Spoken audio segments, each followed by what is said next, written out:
नमस्कार दोस्तों, एक बार फिर से आप सभी का स्वागत है। दोस्तों, इस पर्टिकुलर वीडियो में हम पेपर वन से रिलेटेड जो जनरल स्टडीज़ है, जनरल स्टडीज़ का इंपॉर्टेंट क्वेश्चन डिस्कस करेंगे। ओके, इसमें हम साइंस का क्वेश्चन भी डिस्कस करेंगे, साथ ही साथ वेस्ट मैनेजमेंट रिलेटेड जो भी काम हुआ है इन दोनों पूरे इस साल में, कहाँ कहाँ पर, जैसे decentralize waste water incinerator Bihar में कहाँ लगा है, उसके उद्घाटन कहाँ पर हुआ है, क्वेश्चन पूछा जा सकता है। National mission for clean Ganga, इससे रिलेटेड क्वेश्चन जो आएगा उसको हम डिस्कस करेंगे। सेंट्रल विलेज सैनिटेशन प्रोग्राम, मतलब जो भी आपका solid and liquid waste management से रिलेटेड अगर कोई भी इशू हुआ है, e waste clinic, e eco sanitation park वगैरह सब कहाँ लगा है दोस्तों, इन सारी चीज़ों को हम यहाँ पर डिस्कस करेंगे। ओके, तो देखिए, इंपॉर्टेंट चीज़ रहेगा आपके लिए, पूरा वीडियोज़ आप अच्छे से देखें। करंट अफेयर्स के साथ साथ आपका साइंस भी है, और साथ साथ हम इस पर solid and liquid waste management related भी बातें करेंगे। स्टार्ट करते दोस्तों क्वेश्चन नंबर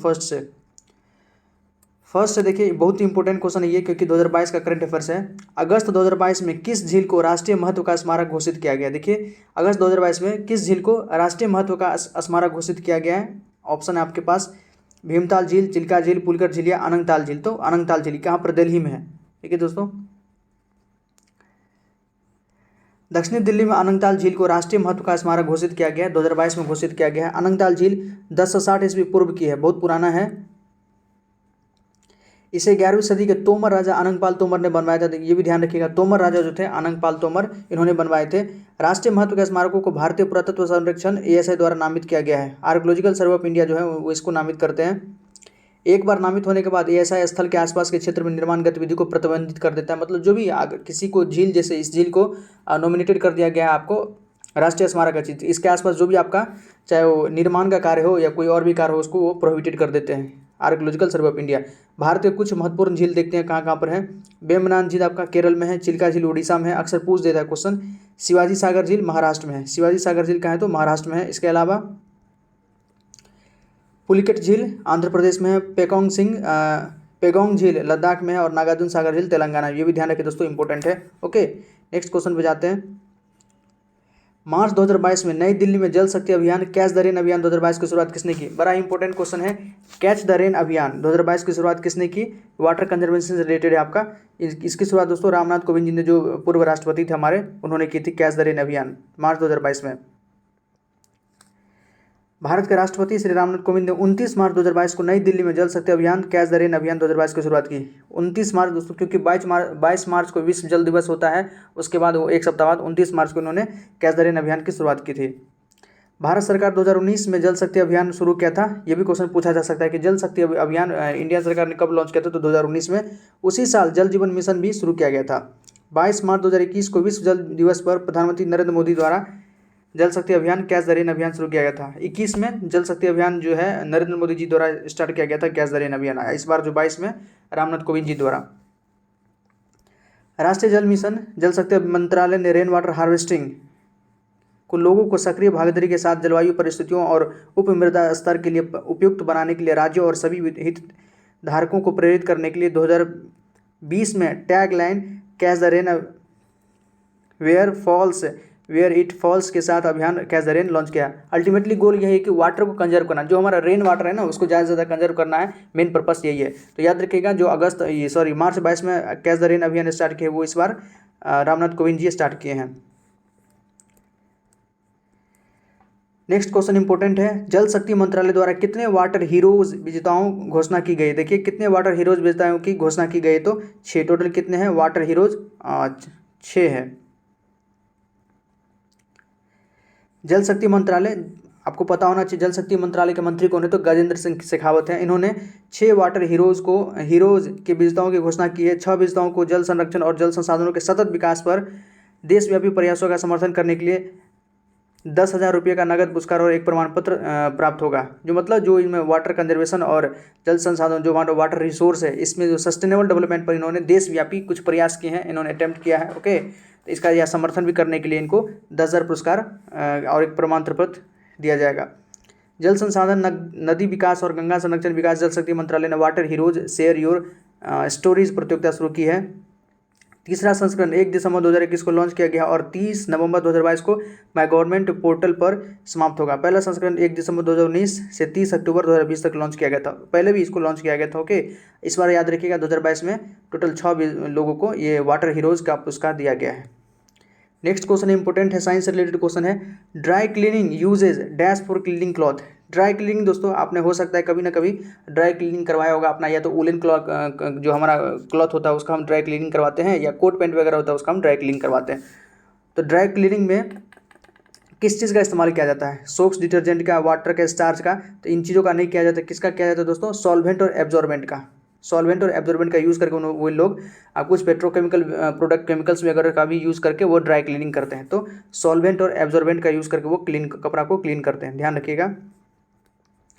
देखिए, dirt is the term apply to grease, grime and dust jammed between the fabric structure. जो हमारा कपड़ा गंदा होता है वो डर्ट के कारण गंदा होता है दोस्तों। वो क्या होता है? तो आपका ग्रीस हो सकता है, ग्राइम हो सकता है, जो कि हमारे फैब्रिक के स्ट्रक्चर जो फाइबर होता है क्लॉथ में उसके बीच में क्या होता है वो जाके जैम हो जाता है। There are 2 types of dirt.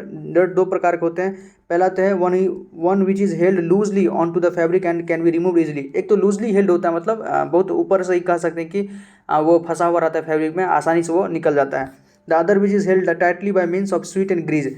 और जो दूसरा होता है वो बहुत ज़्यादा भीतर जाके फाइबर के बहुत ज़्यादा भीतर में वो एक प्रकार से एंटर कर जाता है, जो आसानी से नहीं निकल पाता है। The tightly held grease can be loosened in the stepping process but require reagent that will act upon the grease and loosen the dirt. उसको निकालने के लिए कुछ रीएजेंट का इस्तेमाल हम लोग करते हैं। ओके, जिसको हम सॉल्वेंट या एब्जॉर्बेंट कह सकते हैं। Okay, there are 3 main methods of removing greases by the use of solvents, absorbent और इमल्सिफायर। या तो हम सॉल्वेंट का यूज़ कर सकते हैं, या एब्जॉर्बेंट का या इमल्सिफायर का यूज़ करके हम उसको निकाल सकते हैं। When cleaning is done by solvent absorbent it is called dry cleaning. जब क्लीनिंग मतलब कपड़ा को साफ अगर सॉल्वेंट और एब्जॉर्बेंट की मदद से किया जाता है उसको हम ड्राई क्लीनिंग करते हैं। Normal cleaning washing is done in water. जो नॉर्मल हम लोग क्लीन करते हैं वो वाटर के हेल्प से करते हैं, जिसमें सोप्स एंड डिटर्जेंट का यूज़ करते हैं। ऑलराइट, नेक्स्ट क्वेश्चन है, अवशिष्ट शक्तियों रिसाइडल पावर का सिद्धांत का प्रावधान भारत में किस देश के संविधान से लिया है? जो हमारे से कॉन्स्टिट्यूशन में रिसाइडल पावर का जो प्रिंसिपल है वो भारत ने किस देश के संविधान से लिया है?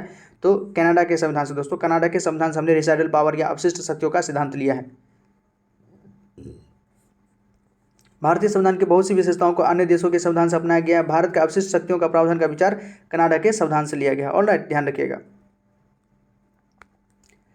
नेक्स्ट है इंपॉर्टेंट क्वेश्चन दोस्तों, बिहार रिलेटेड। बिहार का स्मोक कुंड या धुआं कुंड, धुआं कुंड जलप्रपात किस नदी पर है?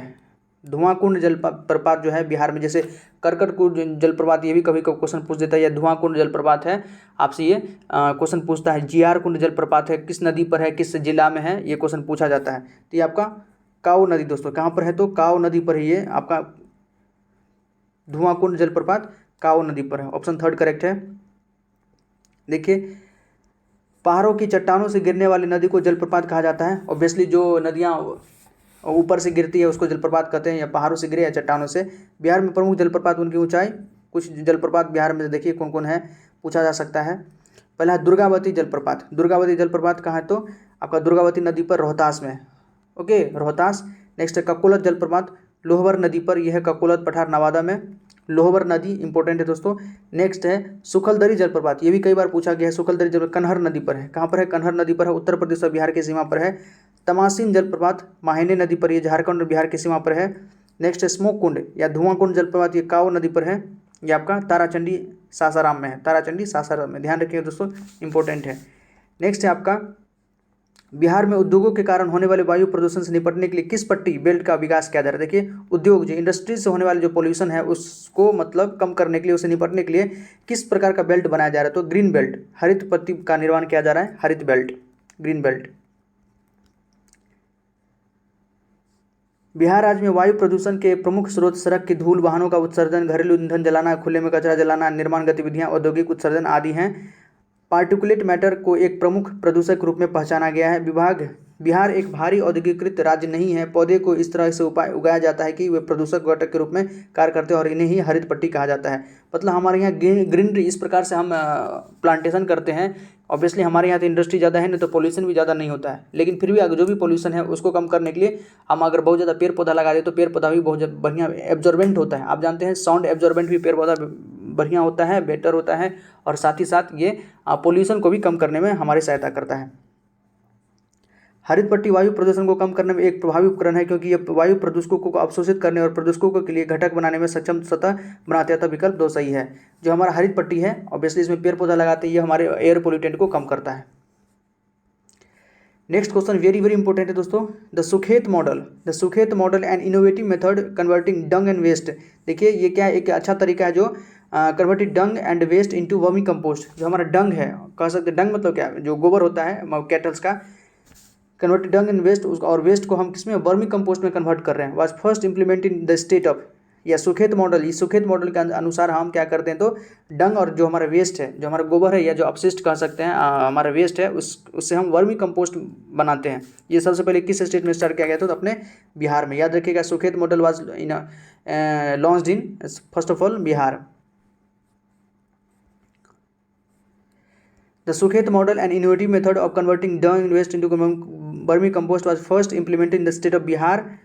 It was launched by the Agriculture Department as part of the Climate Resilient Agriculture Program in 2019। 2019 में इसको जो हमारा कृषि मंत्रालय है उसके द्वारा शुरू किया गया था। It is named after Sukhet village in Bihar's Madhubani district, where it is being implemented by the scientist Dr. Rajendra Prasad, Central Agriculture University Pusa Bihar. जो बिहार में जो Rajendra Prasad central agriculture university है, उसके एक साइंटिस्ट थे दोस्तों, जो मधुबनी डिस्ट्रिक्ट से बिलोंग करते हैं। उनका ही गांव के विलेज के नाम पर सुखेत विलेज, जो मधुबनी में उनका विलेज है जिनका नाम है सुखेत विलेज, उनके नाम पर ही, उनके उस साइंटिस्ट के गांव के नाम पर ही मतलब इस प्रोग्राम का नाम रखा गया है। ओके, इसमें क्या करते हैं हम, याद रखिएगा, डंग और वेस्ट को हम वर्मी कंपोस्ट में कन्वर्ट करते हैं। ओके,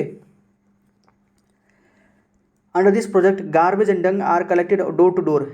जो भी हमारा गार्बेज है या डंग है उसको डोर टू डोर इसको कलेक्ट किया जाता है, and then it is convert into vermicompost. उसका वर्मी कंपोस्ट बनाया जाता है, जो कि एक ऑर्गेनिक मैन्योर होता है, बेहतरीन मैन्योर होता है। From the income generated from the sale of organic manure, every family is provided LPG cylinder. अब उससे जो भी इनकम जनरेट होता है, तो जहाँ जहाँ से आपने डंग वगैरह परचेज किया जाता है, तो फिर उस सबको एलपीजी सिलेंडर प्रोवाइड किया जाता है every 2 month in exchange for the waste and the cow dung. It also employs 14 to 15 people in Sukhet village. इससे मतलब सुखेत विलेज को 14 से 15 लोगों को रोजगार भी मिला है। अच्छी पहल है। ओके, तो सुखेत याद रखिएगा, बिहार मधुबनी जिला। नेक्स्ट इंपोर्टेंट क्वेश्चन है, अगस्त 2021 में बिहार में किस जिले के नगर पालिका ने एक डिसेंट्रलाइज्ड, देखिए डिसेंट्रलाइज्ड बायोमेडिकल वेस्ट इंसिनरेटर का उद्घाटन किया है। डिसेंट्रलाइज्ड बायोमेडिकल वेस्ट इंसिनरेटर आप जानते हैं दोस्तों, हमने इस पर कई बार बात किया है। इंसिनरेटर या इंसिनरेशन क्या होता है, तो हम वेस्ट को, इसमें जो हाई क्लोरिफिक वैल्यू वाला हमारा वेस्ट होता है, उसमें इसको हम बर्न करते हैं, कंबसन करते हैं। ओके, ताकि हमारा जो वॉल्यूम हो बहुत ज़्यादा कम हो जाए, वॉल्यूम को कम करने के लिए। तो ये स्टार्ट हुआ आपका बक्सर में। कहाँ? डिसेंट्रलाइज्ड बायोमेडिकल वेस्ट इंसिनरेटर का कहाँ उद्घाटन हुआ, तो बक्सर में। देखिए 4 अगस्त 2021 को बक्सर नगर पालिका बिहार में एक डिसेंट्रलाइज्ड बायोमेडिकल वेस्ट इंसिनरेटर का उद्घाटन किया गया। वेस्ट टू वेल्थ मिशन द्वारा जून 2020 में शुरू किए गए biomedical waste treatment innovation challenge के माध्यम से गणेश इंजीनियरिंग वर्क्स द्वारा विकसित तकनीक का चयन किया गया था। स्थापित किया गया इंसिनरेटर एक पोर्टेबल फोर्स्ड ड्राफ्ट इंसिनरेटर जो 50 किलो बायोमेडिकल कचरे को संभालने में सक्षम है। मतलब 50 kg तक का बायोमेडिकल वेस्ट को ये ट्रीट कर सकता है, बायोमेडिकल वेस्ट को। बिहार के कुछ इंपॉर्टेंट बातें, बिहार में लोकसभा सीट 40 है, राज्यसभा सीट 16 है, विधानसभा सीट दोस्तों यहाँ पर 243 है, और विधान परिषद सीट बिहार में कितना है, तो 75 है। ओके, विधानसभा का अध्यक्ष और विधान परिषद के सभापति कौन है, आप जरूर कमेंट सेक्शन में बताएं। राजकीय पशु गौर है यहाँ पर, पक्षी हमारा घरेलू गौरैया है, और राष्ट्रीय उद्यान हमारा वाल्मीकि राष्ट्रीय उद्यान नेशनल पार्क कहाँ पर, तो पश्चिमी चंपारण में, एकलौता बिहार का है। Next question, who has the power to ban sewerage flow on the public roads and to improve the sanitary condition in area of the village. देखिए गांव में क्या होता है, सीवरेज फ्लो जो किसके पास शक्ति है, गांव में पूछ रहा है कि गांव में किसके पास शक्ति है जो बैन कर सकता है सीवरेज फ्लो। सीवरेज फ्लो मतलब क्या, आपके घर के नाला से जो मान लीजिए कचरा आता है या जो सीवेज आता है, वेस्ट वाटर आता है, उसको बहुत सारे लोग देखते हैं गांव में दोस्तों, खुला रहता है उनका, सीधे वो रोड पे ही छोड़ते हैं, उनको किसी से डर नहीं है। और डर तो बात की बात है, उनको अच्छा भी लगता है, कैसे न उनको अच्छा लगता है, उसी को मतलब उसी से पार करते हुए अपने घरों में जाते हैं, फिर बाहर भी आते हैं, जो लोग भी आते हैं उनके घरों में भी तो उसी होके जाते हैं। ये तो बहुत गलत बात है। तो कह रहा है ये पावर किसके पास है जो बैन कर सके सीवरेज फ्लो को रोड, पब्लिक रोड पर, और and to improve the sanitary condition, और गांव में मतलब साफ सुथरा रहे इसको बढ़ाने का पावर किसके पास है। पंचायत सेक्रेटरी, पंचायत सचिव, सरपंच के पास, ग्राम पंचायत के पास या ग्राम सभा के पास ये होता है। ग्राम पंचायत के पास ये पावर होता है कि वो रोड पर जो कोई अपना सीवरेज खोल रहा है ओपनली उसको बैन कर सके, और गांव के जो साफ सफाई पर ध्यान दे, ये पावर होता है ग्राम पंचायत के पास। Duty of gram panchayat to provide for certain matters, the construction, repair and maintenance of all building vested in the gram panchayat and of all public road in the village। मतलब ग्राम विलेज में जितना भी आपका पब्लिक रोड, सरकारी सड़कें हो सकती है, बिल्डिंग हो सकती है, उसका देखरेख करना इसी का काम है। vested in the मंडल परिषद and zila parishad and the roads classified by the government as national and state highways and of all bridges, culverts and dams and causeways on such roads, the lighting of public roads and public places, the construction of drains and their maintenance and the disposal of drainage water and sludge। जो आपका drains and उसका maintenance का भी देख रहे हैं, इसी का काम है। द क्लीनिंग ऑफ स्ट्रीट, गांव के सड़कों और गलियों को साफ करना इसी का सब इसी के जिम्मे होता है। ओके, लेकिन ये लोग कुछ करते नहीं है। इंपॉर्टेंट क्वेश्चन है, भारत के संविधान की 8वीं अनुसूची में, 8वीं अनुसूची दोस्तों भारतीय संविधान में, ये हमारा भाषाओं के बारे में बात करता है, अनुसूचित भाषा। तो 8वीं अनुसूची में अनुसूचित भाषाओं के समूह को पहचाने, उसमें कौन कौन सा भाषा 8वीं अनुसूची में, टोटल कितना है तो 22 भाषा है। पहले 14 था, फिर आपका 21वां संविधान संशोधन, उसमें सिंधी को जोड़ा जाता है दोस्तों। 21वां संविधान संशोधन में जो 15वां भाषा हमारा सिंधी है उसको जोड़ा जाता है। फिर होता है आपका 71वां संविधान संशोधन, इसमें नेपाली, मणिपुरी, कोंकणी को जोड़ा जाता है। तो 16, 17, 18 हो गया। और होता है 92nd कॉन्स्टिट्यूशनल अमेंडमेंट, इसके अंदर आपका बोडो, डगरी, मैथिली, संथाली 4 भाषा का जोड़ा जाता है। तो टोटल 22 भाषाएं हमारे, ओके, 8वीं अनुसूची में। तो कौन नहीं है, या सॉरी कौन कौन है उसको आपको पहचानना है। तो अंग्रेजी नहीं है दोस्तों, अंग्रेजी नहीं है हमारे जो अनुसूचित भाषा जो है संविधान का 8वीं अनुसूची, उसमें अंग्रेजी नहीं है। तो अंग्रेजी वाला तो ऐसे ऑप्शन कट गया। तो संथाली है, हिंदी है, संस्कृत है। ओके, आपने सुना होगा जो हम पर यहाँ देखते हैं, भारतीय संविधान में 12 अनुसूचियाँ हैं। भारतीय संविधान की 8वीं अनुसूची में भारत गणराज्य की आधिकारिक भाषाओं को सूचीबद्ध किया गया है। इसमें हिंदी, संस्कृत और संथाली सहित टोटल 22 भाषाएं हैं। देखिए कौन कौन भाषाएं यहाँ पर, असमिया है, बंगाली है, हिंदी है, संस्कृत है, संथाली है, उड़िया है, पंजाबी, गुजराती, सिंधी, तमिल, तेलुगु, उर्दू, नेपाली, मैथिली, मराठी, मणिपुरी, मलयालम, कोंकणी, कन्नड़ और कश्मीरी, डोगरी और बोडो है। ये टोटल 22 भाषाएं हैं हमारे 8वीं अनुसूची में। नेक्स्ट क्वेश्चन इंपॉर्टेंट है, प्राचीन बिहार के निम्नलिखित में से किस स्थान पर एक सक्रिय नदी बंदरगाह था। देखिए प्राचीन बिहार जो एंशिएंट बिहार है, वहाँ पर किस स्थान पर एक सक्रिय मतलब एक्टिव पोर्ट था, बंदरगाह था, और वह व्यापार और वाणिज्य का एक बड़ा केंद्र था। ओके, पाटलिपुत्रा में था, चंपा में था, वैशाली में था या राजगृह में था। तो ये था आपका चंपा भागलपुर इलाका वाला दोस्तों, ये भी गंगा नदी के किनारे है भागलपुर। तो यहाँ पर था आपका एक सक्रिय बंदरगाह, सक्रिय नदी बंदरगाह। देखिए चंपा जो है अंग बिहार का भागलपुर क्षेत्र की राजधानी थी, और गंगा पर एक सक्रिय नदी बंदरगाह था जो पूर्व की ओर व्यापार को नियंत्रित करता था, मतलब बंगाल की खाड़ी से यहाँ पर नेपाल होता था। यह व्यापार और वाणिज्य एक बड़ा केंद्र था, और इसको व्यापारी नियमित रूप से दूर स्वर्ण भूमि की यात्रा करते थे। यहाँ से स्वर्ण भूमि की यात्रा करते थे। नमक, मिट्टी के बर्तन, कपड़ा, तांबा, चांदी, लोहा, टीन इस अवधि के दौरान व्यापार का प्रमुख वस्तुएं थी। बिम्बिसार द्वारा अंग के विलय के साथ चंपा नदी को मगध साम्राज्य में जोड़ा गया था। चंपा नदी दक्षिण पूर्व एशिया, श्रीलंका और दक्षिण भारत के साथ व्यापार का महत्वपूर्ण केंद्र था। अंग बिहार के भागलपुर और मुंगेर के आधुनिक जिले में मिलकर बना है। अंग आप जानते हैं ना, भागलपुर वाला इलाका दोस्तों आपका अंग है। अंग चंपा नदी और गंगा नदी के संगम पर विस्तृत था। अंग का उल्लेख अथर्ववेद और प्रज्ञापन में किया गया, जो जैन का अत्यधिक पूजनीय ग्रंथ है। ऑलराइट, तो ध्यान रखिएगा आपका अंग या चंपा। Which state UT has announced the setting up one of the country's first electronic waste eco friendly park to handle the increasing e waste. देखिए कौन सा स्टेट है यूटी जो अनाउंस किया है कि वो अपना ई वेस्ट पार्क लॉन्च करेगा। ओके, फर्स्ट ई वेस्ट पार्क लॉन्च करेगा। ये तो है आपका इंपॉर्टेंट दिल्ली। कौन है दोस्तों, ई वेस्ट इको पार्क कौन स्टार्ट करेगा, तो दिल्ली स्टार्ट करेगा। Okay, The Delhi government has announced the setting of the country's first electronic waste eco-friendly park in the national capital to handle the increasing e-waste। E-waste को मतलब जो हमारा इतना ज़्यादा सारा ई वेस्ट जनरेट हो रहा है, तो उसको कलेक्ट किया है, उसको हैंडलिंग करने के लिए वो ई वेस्ट पार्क जनरेट करेगा कौन, तो Delhi. It will be built on 20 एकड़ ऑफ लैंड, 20 एकड़ भूमि पर यह बनेगा। The cabinet has also approve the forming of Delhi film policy 2022 make the country a brand for shooting locations and promoting tourism. Next question है, in the context of which of the following are the terms emulsifier, emollient, thickeners mention. देखिए ये term आपको कहाँ पर सुनने को मिलेगा, ये शब्दावली जो है emulsifier, emollient, thickeners and thickeners. Hindi में भी दोस्तों इस सबको यही बोला जाता है, इमल्सीफायर, इमोलेंट और थिकनर्स। ये आपको कॉस्मेटिक्स, अधिकतर जो हमारा जो सौंदर्य संबंधी जो प्रोडक्ट वगैरह होता है वहाँ पर ये सुनने को मिलता है आपका, इमल्सीफायर, इमोलेंट और थिकनर्स। ओके, तो सेकेंड ऑप्शन करेक्ट है।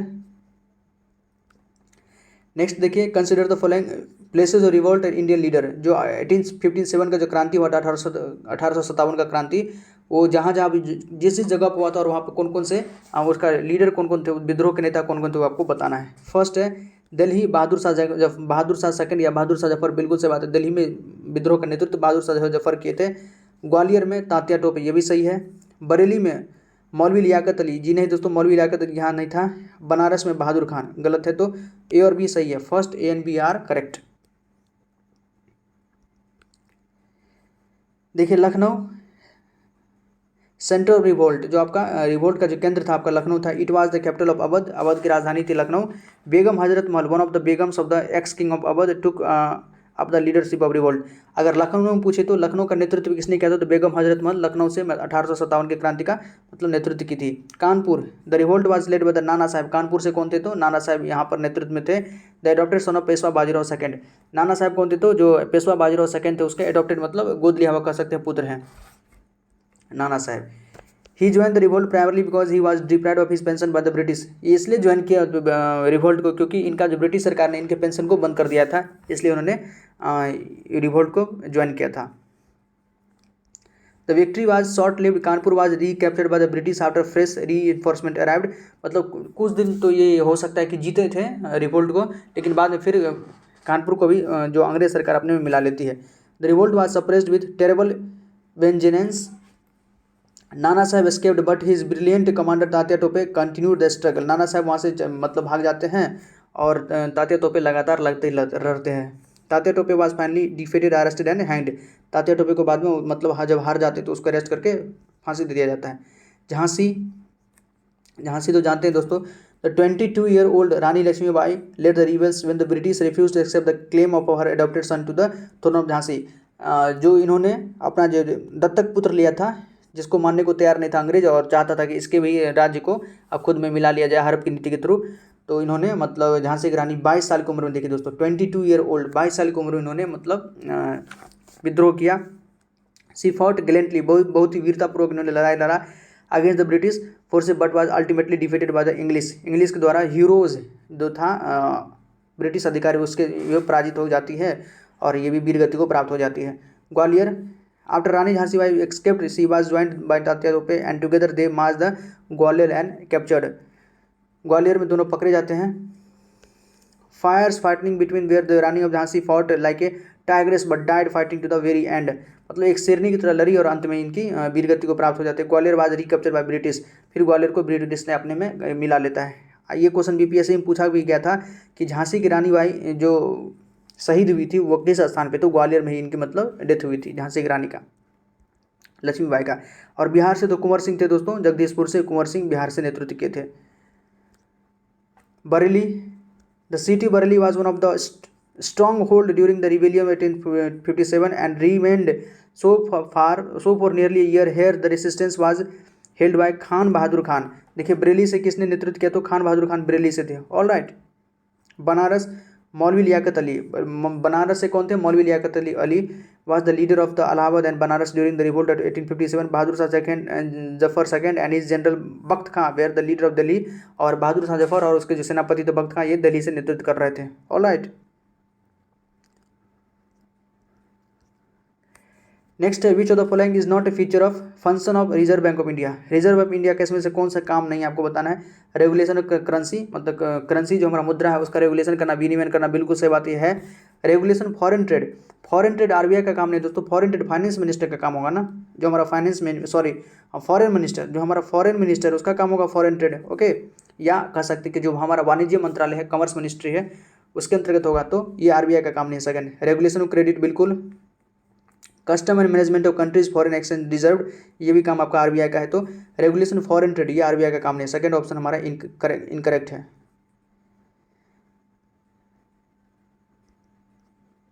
नेक्स्ट क्वेश्चन है देखिए, स्वच्छ गंगा के लिए राष्ट्रीय मिशन के संबंध में, जो national mission for clean Ganga है, उसके संदर्भ में आपको कुछ कथन दिया, उस पर विचार करना है। फर्स्ट है, यह राष्ट्रीय गंगा परिषद के क्रियान्वयन विंग के रूप में कार्य करता है। सेकंड, इसकी अध्यक्षता केंद्रीय जल शक्ति मंत्री करते हैं। इसका उद्देश्य नदी बेसिन दृष्टिकोण को अपनाकर गंगा की नदी को प्रदूषण और कायाकल्प को प्रभावी ढंग से कम करना सुनिश्चित करना है। देखिए दोस्तों, जो हमारा national mission for clean Ganga है, ये राष्ट्रीय गंगा परिषद, जो हमारा national mission for clean Ganga राष्ट्रीय गंगा परिषद के क्रियान्वयन विंग के रूप में कार्य करता है, बिल्कुल सही बात है। और थर्ड है, इसका उद्देश्य नदी बेसिन दृष्टिकोण को अपनाकर गंगा नदी के प्रदूषण और कायाकल्प को प्रभावी ढंग से कम करना सुनिश्चित करना, ये भी सही है। और इसके अध्यक्षता केंद्रीय जल शक्ति मंत्री करते हैं, जी नहीं, ये गलत है। तो फर्स्ट एंड थर्ड सही है, ऑप्शन थर्ड करेक्ट है हमारा। राष्ट्रीय स्वच्छ Ganga mission, national mission for clean Ganga को 12 अगस्त 2021 को सोसाइटी पंजीकरण अधिनियम 1860 के तहत एक संस्था के रूप में पंजीकृत किया गया था। याद रखिएगा, 12 अगस्त 2021 को। यह गंगा नदी के कायाकल्प, संरक्षण और प्रबंधन के लिए राष्ट्रीय परिषद, राष्ट्रीय गंगा परिषद के रूप में संदर्भित के क्रियान्वयन शाखा के रूप में कार्य करता है, जिसे पर्यावरण इन्वायरमेंट प्रोटेक्शन एक्ट 1986 के प्रावधान के तहत गठित किया गया था। National mission for clean Ganga का नेतृत्व केंद्रीय जल शक्ति मंत्री ने करते। इसकी 2 स्तरीय प्रबंधन संरचना और इसमें शासी परिषद कार्यकारी समिति शामिल है। दोनों स्तरों का नेतृत्व national mission for clean Ganga के महानिदेशक डीजी करते हैं। अतः 2 कथन गलत है। नेशनल, याद रखिएगा, national mission for clean Ganga की जो आपका इसका जो नेतृत्व केंद्रीय जल शक्ति मंत्री नहीं करते हैं। All right. National mission for clean Ganga का उद्देश्य देखिए, व्यापक योजना और प्रबंधन के अंतर क्षेत्रीय समन्वय को बढ़ावा देने के लिए नदी बेसिन दृष्टिकोण अपनाकर गंगा नदी के प्रदूषण और कायाकल्प के प्रभावी उन्मूलन को। ओके, नेक्स्ट क्वेश्चन इंपॉर्टेंट है। The liquefied gas that is used in dry cleaning along with a suitable detergent.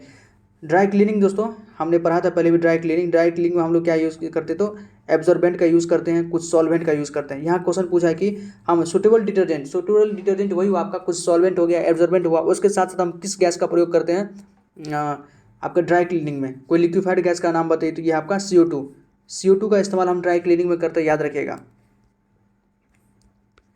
Next है, केंद्रीय ग्रामीण स्वच्छता कार्यक्रम कब शुरू किया गया था। केंद्रीय ग्रामीण जो आपका सेंट्रल विलेज सैनिटेशन प्रोग्राम कब स्टार्ट किया, तो 1986 में। कब, तो 1986 में। देखिए 1986 में शुरू किया गया केंद्रीय ग्रामीण स्वच्छता कार्यक्रम भारत में स्वच्छता की पहली प्रमुख संरचित पहल थी। यह राजीव गांधी के नेतृत्व में कांग्रेस सरकार द्वारा शुरू किया गया था। ओके, 1986 में शुरू किया गया था central water sanitation programme. Next है, मध्यकाल में ब्रह्मपुत्र घाटी और कूच बिहार में प्रमुख भक्ति संत कौन थे। मध्यकाल में जो आपका मेडावल एरा था, उसमें ब्रह्मपुत्र घाटी और कूच बिहार के बीच वाले एरिया में प्रमुख भक्ति संत कौन थे, तो ये थे आपके शंकरदेव। कौन थे, शंकरदेव। ऑप्शन डी करेक्ट है, शंकरदेव। इन दोनों दोस्तों जो भी भक्ति संत हैं, जैसे संत रामानुजाचार्य, उनका नाम बहुत ज़्यादा चर्चा में रहा था, क्योंकि स्टैचू ऑफ इक्वालिटी आपको पता होगा, स्टैचू ऑफ इक्वालिटी जो हैदराबाद में उनकी मूर्ति को स्थापित किया गया था। ये क्वेश्चन सारे एग्जाम में पूछा गया इस बार, जितना भी एग्जाम हो, चाहे यूपीएससी का एग्जाम हो, बीपीएससी का एग्जाम हो, या कोई और भी एग्जाम हो, स्टेट बीसीएस पे अगर जहाँ भी था, सब में संत रामानुजाचार्य से रिलेटेड ये क्वेश्चन पूछा गया था कि स्टैचू इक्वालिटी किसका है, तो हैदराबाद में स्थापित है, संत रामानुजाचार्य का था। ओके, तो यहाँ हमसे पूछा कि ब्रह्मपुत्र और कूच बिहार के प्रमुख भक्ति संत कौन थे, तो शंकरदेव। ये बहुत इंपॉर्टेंट क्वेश्चन दोस्तों। The London convention 1972 and the London protocol 1996 are related to. जो लंदन कन्वेंशन 1972 है और लंदन प्रोटोकॉल, मॉन्ट्रियल प्रोटोकॉल के बारे में, क्योटो प्रोटोकॉल के बारे में हम लोग सुनते हैं, लेकिन लंदन प्रोटोकॉल एकदम ये भी इंपॉर्टेंट है दोस्तों। बहुत कम चर्चा में रहा था, लेकिन इंपॉर्टेंट है, क्वेश्चन पूछा जा सकता है। जो आपका लंदन कन्वेंशन 1972 और लंदन प्रोटोकॉल 1996 है, उसका संबंध किससे है। देखिए फर्स्ट है environment protection to the Antarctic treaty also known as the Antarctic environmental protocol, इससे नहीं है। Phasing down the use of hydrofluorocarbon के यूज़ को कम करना, इससे भी नहीं है। देखिए इससे है prevention of marine pollution by dumping of waste and other matter. Prevention of marine pollution मतलब समुद्री पोल्यूशन को कम करना है। ओके, इससे ये रिलेटेड है, तो थर्ड ऑप्शन हमारा करेक्ट है। देखिए the convention on the prevention of marine pollution by dumping of wastage and other matter 1972, it is commonly called the London convention. इसी को हम लंदन कन्वेंशन LC 72 के नाम से भी जानते हैं। And also abbreviated as marine dumping is an agreement to control pollution to the sea by dumping and the encourage regional agreement supplementary to the convention. The London dumping convention was called for the United Nations conference on the human environment 1972 Stockholm में जो हुआ था। The treaty was drafted as the intergovernmental conference on the dumping waste at sea and it was opened for signature on December 29, 1972। तो याद रखिएगा दोस्तों, London जो LC हमारा 72 है, लंदन कन्वेंशन 1972, ये किससे रिलेटेड है? तो जो हमारा सी में जो वेस्ट को डंप किया जाता है उससे रिलेटेड है। ओके, सी में, समुद्र में या मरीन में जो हमारा वेस्ट को डंप किया जाता है उससे रिलेटेड है। नेक्स्ट हम देखते हैं, the London protocol 1996 makes it binding to the parties to follow the provision for the convention as 2005 there were 81 parties to the convention. मतलब लंदन प्रोटोकॉल में इसमें वही है कि कौन कौन से लोग इसके साथ सहयोग कर रहे हैं, तो वो आपका लंदन प्रोटोकॉल 1996 के अकॉर्डिंग है। नेक्स्ट इंपॉर्टेंट है, भारतीय संविधान का भाग 3 निम्नलिखित में से किस कथन से संबंधित है? भाग 3 दोस्तों आपने पढ़ा होगा, भाग 3 इंडिया, इसको हम भारतीय संविधान का मैग्ना कार्टा भी कहते हैं, या आपके फंडामेंटल राइट से संबंधित है। ओके, अनुच्छेद 1235 इसमें है। तो धर्म की स्वतंत्रता का अधिकार बिल्कुल है, धार्मिक स्वतंत्रता का अधिकार हमारा कितना था? आर्टिकल 25 के अंतर्गत बताया गया, तो 1235 के बीच में फर्स्ट तो है। सेकंड है, न्यायपालिका को कार्यपालिका से अलग करना, ये तो हमारा आर्टिकल 50 है दोस्तों।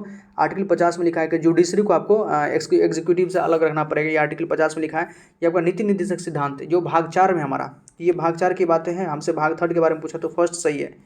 क्वेश्चन पूछा है कि कौन सा कथन संबंधित है, तो केवल फर्स्ट। संविधान का भाग मौलिक अधिकारों से संबंधित है, जिसने मौलिक अधिकार हमने कहाँ से लिया, तो अमेरिका से लिया है। धर्म की स्वतंत्रता एक मौलिक अधिकार है। संविधान का भाग 4 ज़्यादातर राज्य के नीति निर्देशक सिद्धांतों से संबंधित, और भाग 4 हमारा नीति निर्देशक डायरेक्टिव प्रिंसिपल स्टेट पॉलिसी से रिलेटेड है। देखिए कुछ भाग देखिए और उसके विषय। भाग 1 में किस है? संघ और उसके क्षेत्र है। भाग 2 में है नागरिकता के बारे में। भाग 3 में आपका मौलिक अधिकार है। भाग 4 में राज्य के नीति निर्देशक सिद्धांत है, और भाग 5 में केंद्र सरकार के बारे में बताया गया है। नेक्स्ट क्वेश्चन है, विच of the following acid is used in metal cleaning? देखिए मेटल क्लीनिंग मतलब जो हमारा धातु है उसको साफ करने के लिए, और एंटी रस्ट पर्पस और मेटल क्लीनिंग में हम किस एसिड का इस्तेमाल करते हैं? तो ऑक्जेलिक एसिड। दोस्तों याद रखिएगा, ऑक्जेलिक एसिड ये क्या होता है? तो आपका C2H2O4। ऑक्जेलिक एसिड हमारा क्या होता है? C2H2O4 होता है। इसका इस्तेमाल हम मेटल क्लीनिंग, मेटल को साफ करने में, या एंटी रस्ट पर्पस, कोई अगर कहीं पर रस्ट से हमको कोई चीज़ को बचाना है तो हम वहाँ ऑक्जेलिक एसिड का यूज़ करते हैं। ओके, नेक्स्ट है जीएसटी क्या है? जीएसटी दोस्तों 101वां संविधान संशोधन, आपको पता होगा 101 कॉन्स्टिट्यूशनल अमेंडमेंट लागू कब से हुआ था? 1 जुलाई 2017 से आपका जीएसटी लागू है। 1 जुलाई 2017 से। एक प्रकार क्या था? इनडायरेक्ट टैक्स है। ओके, इनडायरेक्ट टैक्स है, और इसके लिए विजय केलकर समिति की सिफारिश पर इसको लाया गया था जीएसटी को। तो जीएसटी क्या था आपका? Destination based consumption tax. क्या है? डेस्टिनेशन बेस्ड कंजम्पशन टैक्स, याद रखिएगा, डेस्टिनेशन बेस्ड कंजम्पशन टैक्स है। नेक्स्ट, संथाल विद्रोह से बीपीएससी पीसीएस में इस बार भी क्वेश्चन आया था। संथाल विद्रोह 1855-56 के बाद निम्नलिखित में से किस जिले में 5500 वर्ग मील की दूरी पर संथाल परगना बनाया गया था? संथाल परगना जिला बनाया गया था संथाल विद्रोह के बाद। कहाँ पर? तो भागलपुर और बीरभूम जिले के बीच में। ओके,